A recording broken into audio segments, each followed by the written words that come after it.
अस्सलाम वालेकुम दोस्तों, मैं हूं उस्मान मंशा और आप देख रहे हैं रेसलिंग फीवर। दोस्तों, इस बार रॉयल रंबल में हमें जो सरप्राइजेस देखने को मिलने वाले हैं वो बिल्कुल अनएक्सपेक्टेड होने वाले हैं और ये मैं नहीं बल्कि खुद WWE का कहना है। एक टॉप WWE स्टार इस साल के रॉयल रंबल से रूल्ड आउट हो चुका है और WWE फिर से फायरिंग्स करने वाली है। WWE को कौन सी कंपनी मोस्ट लाइकली खरीदने वाली है वो नाम सामने आ चुका है और क्रिकेटर्स भी WWE चैंपियन वाली फीलिंग लेने वाले हैं। वो कैसे, ये मैं आपको आज की इस वीडियो में बताऊंगा। तो इन सब न्यूज और अपडेट्स को जानने के लिए इस वीडियो को पूरा लाजमी देखें। तो चलें बिना देर किए शुरू करते हैं।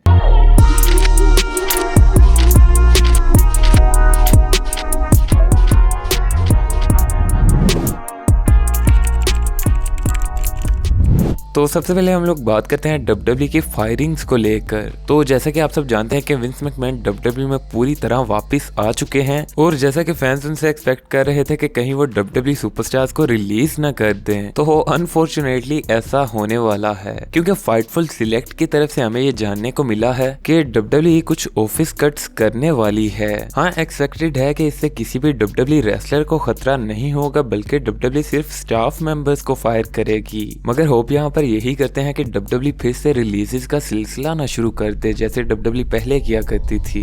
नेक्स्ट हम लोग बात करते हैं एक टॉप WWE स्टार की जो रॉयल रंबल से रूल आउट हो चुका है। दोस्तों, ये सुपरस्टार कोई और नहीं बल्कि है बिग ई, जो कि काफी अरसे से WWE से इंजरी की वजह से बाहर हैं, लेकिन एक्सपेक्ट किया जा रहा था कि शायद वो रॉयल रंबल में अपना रिटर्न करें। तो सैडली ऐसा पॉसिबल नहीं है क्योंकि बिग ई ने इस पर अपडेट करते हुए बताया कि इस साल मार्च में उनके कुछ मजीद मेडिकल ट्रीटमेंट्स हैं जिनके बाद ही वो कुछ कह पाएंगे और मार्च से पहले उनका रिटर्न पॉसिबल नहीं है, जिसका सीधा सीधा मतलब यही है कि वो रॉयल रंबल से पूरी तरह रूल आउट हो चुके हैं। तो नेक्स्ट हम लोग बात करते हैं कि कैसे क्रिकेटर्स WWE चैंपियंस की फीलिंग ले सकते हैं। तो होता कुछ यूं है कि रिसेंटली UAE में एक नई क्रिकेट लीग शुरू की गई है जिसका नाम है ILT20 यानी इंटरनेशनल लीग T20। तो यहाँ पर ये करते क्या है कि जो भी इनके टॉप परफॉर्मर्स होंगे उन्हें ये WWE चैंपियनशिप्स जैसी बेल्ट देंगे, यानी जो भी प्लेयर अच्छी बैटिंग करेगा या फिर अच्छी बॉलिंग करेगा उसे WWE की जैसी बेल्ट्स अवार्ड की जाएंगी। और आप देख सकते हैं कि ये WWE चैंपियनशिप से कितनी ज्यादा मिलती जुलती हैं। स्पेशली इनकी जो व्हाइट बेल्ट है वो तो ऐसे लगता है कि जैसे WWE की इंटरकॉन्टिनेंटल चैंपियनशिप हो। बाकी आप इस बारे में क्या कहना चाहते हैं ये हमें कमेंट सेक्शन में जरूर बताइएगा।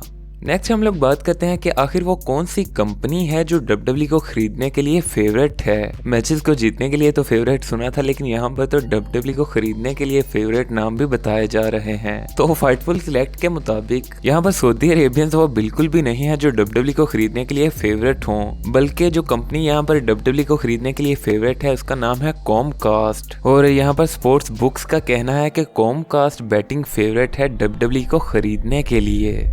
इसके बाद हम लोग बात करते हैं हमारी फाइनल अपडेट के बारे में जो कि इस साल के रॉयल रंबल में होने वाले सरप्राइजेस से रिलेटेड है। तो रिसेंटली फाइटफुल सिलेक्ट की तरफ से एक नई रिपोर्ट सामने आई जिसके मुताबिक कई WWE लेजेंड्स ने WWE से कांटेक्ट किया है ताकि उन्हें रॉयल रंबल के लिए बुक किया जा सके, लेकिन यहाँ पर रिपोर्ट्स का मानना है कि इस बार WWE कुछ अलग ही डायरेक्शन में जाना चाहती है और इस साल के रॉयल रंबल में हमें कुछ नॉन ट्रेडिशनल सरप्राइजेस देखने को मिलेंगे। नॉन ट्रेडिशनल से यहाँ पर मुराद है कि वैसा नहीं जैसा ट्रेडिशनली रॉयल रंबल में हमें देखने को मिलता है। अब हमें रॉयल रंबल में आमतौर पर क्या देखने को मिलता है, यही कि कोई फैन फेवरेट सुपरस्टार या फिर कोई लेजेंड रॉयल रंबल में रिटर्न करता है जो कि फैंस के लिए सरप्राइजिंग होता है। लेकिन इस बार WWE नॉन ट्रेडिशनल सरप्राइजेस देना चाहती है, यानी डेफिनेटली हमें इस बार के रॉयल रंबल में कुछ ना कुछ अनएक्सपेक्टेड देखने को मिलने वाला है। और अब तो रॉयल रंबल के लिए इंतजार नहीं हो रहा। लेट्स सी कि हमें रॉयल रंबल में इस बार क्या इंटरेस्टिंग देखने को मिलता है। और ये वीडियो बस यहीं तक थी। अगर आपको ये वीडियो पसंद आई हो तो वीडियो को लाइक जरूर करें। ऐसी मजीद रेसलिंग वीडियोस के लिए चैनल को जरूर सब्सक्राइब कर लें। Thanks for watching and good bye.